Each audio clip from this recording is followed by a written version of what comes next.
तो हमारे पास उदाहरण 1 आ गया। इस उदाहरण 1 में कहता है इतना, देखो कॉमा है ना, यहां कॉमा है, उसके बाद यहां कॉमा है ना, 2 जगह कॉमा है। कॉमा का क्या मतलब होता है? किसी चीज को अलग करना, यानी कि ये हमारा एक ठो चीज है, ये दूसरा है और ये तीसरा है। ठीक, अभी हम लोगों ने जाना इसको हम क्या कहेंगे, इस पूरे को हम क्या कहेंगे? इसमें हमारा है 7xy जोड़ 5yz घटा 3zx, है ना। तो इस पूरे को हम बीजीय व्यंजक बोलेंगे। क्या बोलेंगे? बीजीय व्यंजक। अभी हम लोगों ने बीजीय व्यंजक के बारे में जाना, एकदम जाना। ठीक है, यानी हमें 3 ठो बीजीय व्यंजक को जोड़ना है, 1 ठो, 2 ठो और ये ऐसे तीसरा, 3 ठो हो गया। इन तीनों को हमें क्या करना है? जोड़ना है। ठीक है, चलो जोड़ते चलते हैं, फिर हम लोग समझते चलते हैं। जोड़ने के लिए हम क्या करेंगे? सबसे पहले लिखेंगे हल। सबसे पहले लिखना है हल। लिख लिया हल। हल लिखने के बाद हम तीनों बीजीय व्यंजकों को लिख देंगे। पहला बीजीय व्यंजक है, इसको ब्रैकेट में डाल दो। ठीक है, 7xy जोड़ 5yz घटा 3zx। अब हमें जोड़ना है, जोड़। दूसरा व्यंजक को लिखो। दूसरा व्यंजक है 4yz जोड़ 9zx घटा 4y। इसमें हम जोड़ेंगे, फिर योग ज्ञात करना है ना, योग ज्ञात मतलब जोड़ना है। फिर इसको हम डालेंगे, घटा 3xz जोड़ 5x घटा 2xy। हो गया। अब हमें जोड़ देना है। तीनों व्यंजकों को हमने लिख लिया और उन तीनों के बीच में हमने जोड़ का चिन्ह डाल दिया। ऐसे कर देना है। अब आगे हम क्या करेंगे? ब्रैकेट को हटा देंगे। जोड़ है, जब जोड़ होगा तो ब्रैकेट को हमें डायरेक्ट हटा सकते हैं।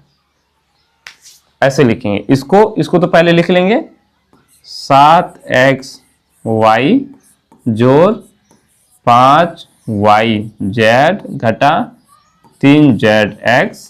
ठीक है, अब इधर देखो, इधर यहां जोड़ है तो इसको जैसे का तैसा उतार देंगे। अगर नहीं समझ में आया तो ऐसे समझो, इसको हमें चिन्हों को गुना करना तो आता होगा।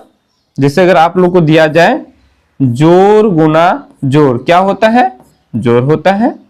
घटा गुना जोड़ क्या होता है? घटा होता है। जोड़ गुना घटा, घटा होता है। घटा गुना घटा, ये क्या होता है? जोड़ होता है।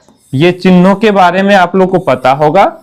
अगर नहीं पता तो आप इसको लिख लो, अब याद कर लेना है। ठीक है, जब 2 जोड़ों को जोड़ेंगे, गुना करेंगे तो वो जोड़ का चिन्ह हो जाएगा, चिन्ह बदल, जोड़ रहेगा।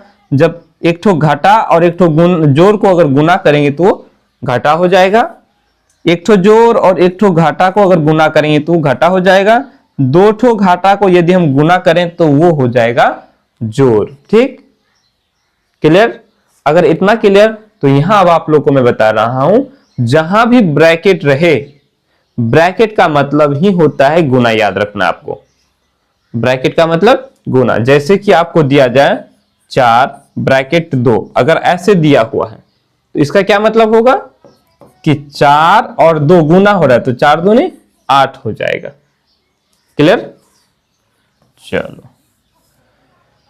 तो इसी हिसाब से आपको देखना है। दूसरा चीज, किसी भी संख्या का, जैसे मैंने यह 4 लिखा, इस 4 का यदि आपसे पूछा जाए कि इस 4 का चिन्ह क्या है, तो आप क्या कहोगे? इसका तो, इसके सामने में कोई भी चिन्ह तो नहीं है, नहीं है। जब कोई चिन्ह नहीं रहेगा तो उसको हम क्या कहेंगे? वो हमारा जोड़ होता है ना। तो यहां देखो, यहां जो है हमारा ऐसा है, यहां है जोड़, उसके बाद ब्रैकेट है, उसके बाद 4yz है ना। अभी मैंने बताया ब्रैकेट का मतलब गुना, ब्रैकेट का मतलब गुना। तो ये जोड़ गुना और इस 4 का कुछ चिन्ह है, कुछ भी नहीं है मतलब जोड़। तो ये जोड़ गुना, इसका यहां कोई चिन्ह नहीं है मतलब जोड़ है, कोई चिन्ह नहीं मतलब जोड़ है। तो जोड़ है ना, गुना जोड़ क्या हो जाएगा, हमने अभी बताया जोड़ गुना जोड़ क्या हो जाता है, जोड़ हो जाएगा।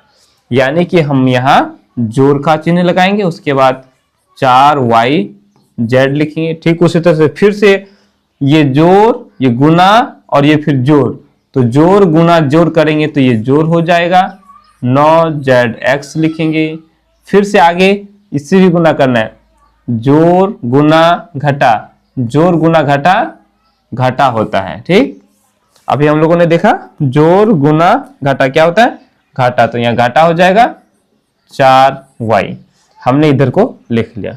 ठीक उसी तरह से इधर भी करना है, तो जोड़ गुना घटा, घाटा हो जाएगा 3XZ। ये जोड़ गुना जोड़, जोड़ हो जाएगा 5X। ये जोड़ गुना ये घटा, घटा हो जाएगा 2XY हो गया। कोई दिक्कत? चलो, जब हम इतना कर लिए, बहुत मोटा हो गया ये। जब हम इतना कर लिए तो आगे क्या करेंगे, अब हम एक जैसे पद को देखेंगे, समान पद को। हाँ, पद समझ में है ना, पद, इन सबको हम लोग पद बोलेंगे। क्या बोलेंगे? पद। ठीक है, अब ये जो है ना, ये मेरा पूरा एक ठो व्यंजक बन गया। हमने 3 व्यंजकों को जोड़ा, इसको, इसको और इसको, 3 ठो व्यंजक दिया हुआ है। हमने तीनों व्यंजक को जोड़ा, जोड़ने पर क्या हुआ, ये हमारा एक ठो व्यंजक बनकर रेडी हो गया। अब इसको थोड़ा सा आगे बढ़ा देना है, जो जो जुड़ जाएगा जोड़ देंगे, जो घट जाएगा घटा देंगे। ठीक है, चलो, तो इसमें हम देखेंगे यहां जो है हमारा, यहां हमारा XY है। इस पद में क्या है, XY। इसमें क्या है, YZ है ना। ठीक है, समझ में? तो हमें देखना है ये XY कहीं और जगह है कि नहीं। अगर है तो हम दोनों का काम करें। कैसे? XY यहां है, XY यहां लास्ट में है। ठीक है, आपसे पूछेंगे कि जो XY है कैठो है, तो बोलेंगे 7 ठो है। ठीक है, यहां 7XY है और यहां कैठो XY है, 2 ठो। ठीक है, इसका चिन्ह घटा में और इसका चिन्ह जोड़ में। इस 7 के सामने में कोई चिन्ह है, कोई चिन्ह नहीं, मतलब जोड़ में है।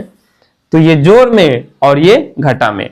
आपको अगर दिया जाए 7 घटा 2 तो क्या करोगे, घटाओगे। 7 में से 2 चला गया, 5 बचेगा, है ना, 5 बचेगा ना। बस यही काम करना है। यहां 7XY में से 2 ठो XY चला जाएगा, तो कितना XY बचेगा, 5XY बच जाएगा। हो गया, हमने XY का काम कर लिया। ठीक, XY खत्म। अब XY को नहीं देखना है। अब आ जाओ YZ को देखो। यहां YZ है, आप इसको अंडरलाइन करके रख सकते हो ताकि भूल न जाए, है ना, ऐसे रख सकते हो। ये YZ यहां है जोड़ में, ये 5 YZ है ना जोड़ में। यहां भी YZ है जोड़ में, और कहीं है YZ, और कहीं भी नहीं है। तो हम यहां YZ को देखेंगे, दोनों ही जोड़ में है। कैठो YZ है, 5 ठो, यहां कैठो है, 4 ठो, दोनों जोड़ में है। तो दोनों को क्या करते हैं, जोड़ देंगे। तो 5 और 4 कितना हो गया, 9 हो गया। तो यहां लिखेंगे जोड़ 9YZ। हमने YZ का काम कर लिया। ठीक है, हो गया। अब आगे देखो, ये है हमारा ZX। क्या है, ZX। यहां भी है ZX और कहीं है ZX। यहां देखो, यहां ZX है ना। यहां -3 है। बोलोगे सर यहां तो XZ है, XZ बोलो या ZX बोलो, बात एक ही है। ठीक है, 3XZ को हम लोग ऐसे भी लिख सकते हैं, 3ZX भी लिख सकते हैं, कोई दिक्कत नहीं है। ठीक, तो अब हम देखेंगे यहां जो ZX है घटा 3 है, यहां ZX है जोड़ 9 है, और यहां ZX है घटा 3 है। तो क्या करोगे, ये घटा 3 और ये घटा 3 कितना हो गया, घटा 6 हो गया, है कि नहीं। तो घटा 6 में से आप उसके बाद घटा दोगे, 9 में से 6 चला जाएगा, कितना बचेगा, 3 बच जाएगा। जोड़, चूंकि बड़ा से घटा रहे हैं, बड़ा का चिन्ह जोड़ हो जाएगा, नहीं, यानी कि यहां जो है हमारा जोड़ 3xz हो जाएगा। ऐसा समझ में, एक जैसे चिन्ह वाले को जोड़ देंगे, यहां 3 ठो और यहां 3 ठो, घाटा में 6 ठो हो गया, है ना, और जोड़ में 9 ठो ZX है। तो 9 में से 6 ठो चला गया, क्या ठो बचा, 3 ठो बचा, हमने 3xz लिख दिया। अब क्या बच गया, x और y बच गया ना, ये y और x, y तो और कहीं नहीं है, नहीं है, तो ये -4y रह जाएगा, उसके बाद जोड़ 5x रह जाएगा। हो गया, काम खत्म। अब ये आगे नहीं बढ़ेगा, अब हमारा एक ठो व्यंजक बन गया, 3 व्यंजकों को हमने जोड़ा तो बन गया हमारा एक ठो व्यंजक।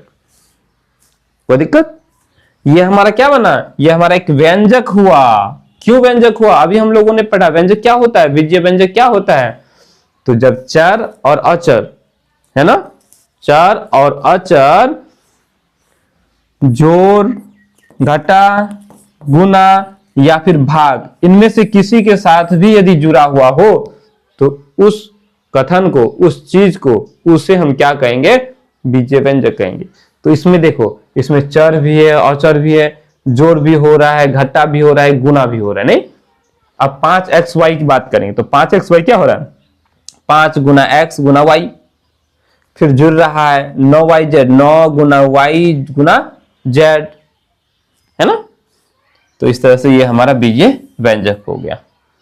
क्लियर, नेक्स्ट बढ़ते हैं अगला प्रश्न की तरफ।